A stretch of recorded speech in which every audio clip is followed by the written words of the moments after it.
ഞാനൊന്ന് പറയട്ടെ.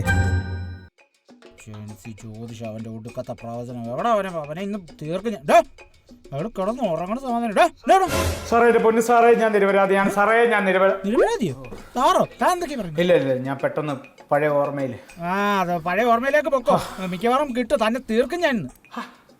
ചൂടാകാതെ പ്രശ്നം പറയൂ സുഹൃത്തേ, എല്ലാത്തിനും പരിഹാരമുണ്ട്. തനിക്ക് പ്രശ്നമൊന്നും അറിയത്തില്ലല്ലേ? എടോ, തദ്ദേശ തെരഞ്ഞെടുപ്പിൽ ജയിച്ച കുറെ വാർഡുകൾ ഞങ്ങൾക്ക് ഭരണം കിട്ടിയില്ല. അങ്ങനെ വരാൻ വഴിയില്ലല്ലോ. അങ്ങനെ വന്ന് എന്റെ പ്രവചനങ്ങളൊക്കെ അച്ചട്ട് കോപ്പ്. തദ്ദേശ തെരഞ്ഞെടുപ്പിൽ നിങ്ങൾ മുന്നേറ്റം ഉണ്ടാക്കുമെന്ന് ഞാൻ പറഞ്ഞു. അത് പറഞ്ഞു. അങ്ങനെ സംഭവിച്ചില്ലേ? ഇവിടെ ഇപ്പോൾ വന്ന തടസ്സം എന്താണ്? നമുക്ക് പരിശോധിക്കാം. വേഗം അങ്ങോട്ട് നോക്കാം. അങ്ങോട്ട് ബുധൻ, ഓക്കെ. ശുക്രൻ, ശുക്രന്റെ ഒക്കെ സ്ഥാനം ഭയങ്കര. കുജൻ ഇവിടെ എവിടെങ്ങാണ്ടുണ്ടായിരുന്നല്ലോ. കുജൻ ഇവിടെ ഇതിന്റെ ബുധൻ, വ്യാഴം, വെള്ളി. ഇന്നത്തെ ദിവസം എന്താ? ഇന്ന് ശനി. ശനിയാണ് പ്രശ്നം. അതിനുള്ള പരിഹാരം നമുക്ക് ഒപ്പിക്കാം. പരിഹാരം. പക്ഷെ എന്നാലും ചില തടസ്സങ്ങൾ പെട്ടെന്ന് ഉരുത്തിരിഞ്ഞതായി കാണുന്നു. അല്ല, അങ്ങനെ സാധ്യതകൾ പരിശോധിച്ചാൽ ഒരു പഞ്ചായത്തിൽ ഭൂരിപക്ഷം ഉണ്ടല്ലോ. അത് എന്നിട്ട് നിങ്ങൾക്ക് ഭരിക്കാൻ പറ്റുന്നില്ല. എന്താണ് അവിടെ തടസ്സം? അത് പ്രശ്നം പറ്റിയത് ഭൂരിപക്ഷം ഉണ്ട്, പക്ഷെ അവിടെ ഞങ്ങൾ സംവരണ സീറ്റിലോട്ട് നിർത്തിയ സ്ഥാനാർത്ഥി വിജയിച്ചില്ല. രണ്ടുപേരുണ്ടായിരുന്നു, രണ്ടും തോറ്റു. സ്വന്തം സ്ഥാനാർത്ഥികളെ ജയിപ്പിക്കാൻ പറ്റിയില്ല. അതെ, അങ്ങനെയൊക്കെ കൊള്ളാം. ഇനിയുണ്ടെന്നേ. എവിടെ? വേറെ 2 പഞ്ചായത്ത് അവിടെ ഉണ്ടല്ലോ. അല്ല, അത് അവിടെ ഉണ്ട്, പക്ഷെ അതെന്താന്ന് വെച്ചാൽ അവിടെ വർഗീയ പാർട്ടിയാണ് ഞങ്ങളെ പിന്തുണച്ചത്, അതുകൊണ്ട് രാജിവെച്ചു.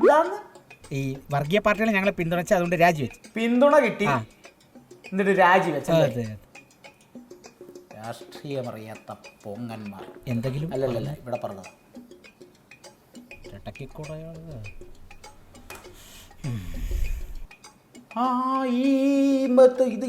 ഈ പഞ്ചായത്ത് എന്താ ഇങ്ങനെ കൂടെ കലങ്ങി പറയാമോ? ഞാൻ നേരത്തെ കണ്ട പോലെയുള്ള പ്രവചനം എനിക്ക് എത്താൻ സാധിക്കുന്നില്ല. അല്ല, അതൊരു അബദ്ധം പറ്റി. അതെന്താന്ന് വെച്ചാൽ ഞങ്ങളുടെ സ്ഥാനാർത്ഥികളായിട്ടുള്ള 8 പേര് രാജിവെച്ച് അപ്പുറത്ത് പോയി. എല്ലാരും രാജിവെച്ച് അപ്പുറത്തോട്ട് പോയില്ലേ? പോയി. ഞാനൊരു കാര്യം പറഞ്ഞോട്ടെ.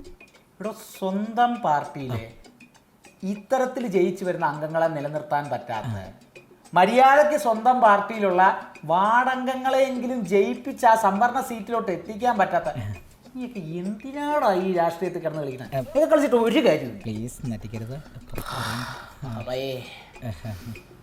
ഒരു ജ്യോതിഷി എന്നുള്ള നിലയിൽ ഇങ്ങനെയൊന്നും പറയാൻ പാടില്ലാത്തതാണ്. അല്ല, ഞാൻ പറയാതിരിക്കാൻ വയ്യ. അത് ചൂടായത് കരിവെക്കണ്ട. പരിഹാരമല്ലേ? വെയിറ്റ്. ഇന്ന് ശനിയുടെ അപഹാരമുള്ളത് കൊണ്ട് പരിഹാരത്തിന് ശനി പണിമുടക്കും. അതെല്ലേ? അപ്പം നാളെ തിങ്കളാഴ്ച വരും. തിങ്കളാഴ്ചയോ? നാളെ ഞായറാഴ്ചയാണ്. നാളെ നടക്കും. അല്ല, ഞായറെന്തെങ്കിലും? ഞായർ പണി? അല്ല, നാളെ ശനിയല്ല, നാളെ ഞാൻ പണിമുടക്കും. എന്നാലും ഈ വെയിറ്റ് കരോ. ശുക്രൻ ഉച്ചസ്ഥായിൽ തന്നെയാണ് നിൽക്കുന്നല്ലേ. ശനിയുടെ തടസ്സം വലുതായി കാണുന്നില്ല. ഒരു 4 മാസത്തേക്ക് രാജയോഗമെന്നാണ് ഫലം കാണുന്നത്. തിങ്കളാഴ്ചത്തെ പരിഹാരം കൂടെ ഒന്ന് കഴിയട്ടെ. പരിഹാരം ഒന്ന് കാണണം ജോത്സ്യരെ. നമുക്ക് പിടിക്കാം. ഇപ്പൊ സംഭവിച്ചത് ഒരു മായയായി കണക്കാക്കിയത്. വേറെ വഴിയില്ല. സർവം മായ.